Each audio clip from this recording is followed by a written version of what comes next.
During the oral session, we presented the results of a randomized phase III trial, which is the CORAIL trial, comparing in platinum-resistant ovarian cancer Lurbinectedin, a new anti-cancer agent, versus physician choice chemotherapy between pegylated liposomal doxorubicin and topotecan, which represent the standard of care.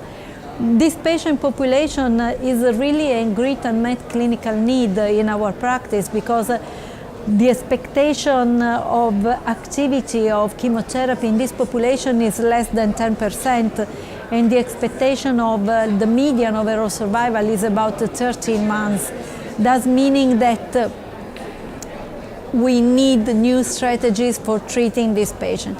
Lurbinectedin could represent an opportunity, but unfortunately the trial was negative.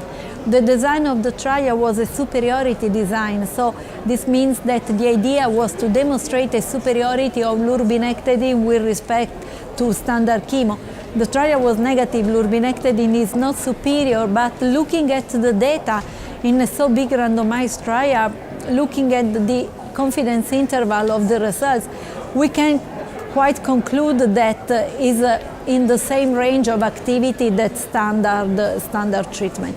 But unfortunately, the drug will be not registered for this indication, and we lose an opportunity for our patients.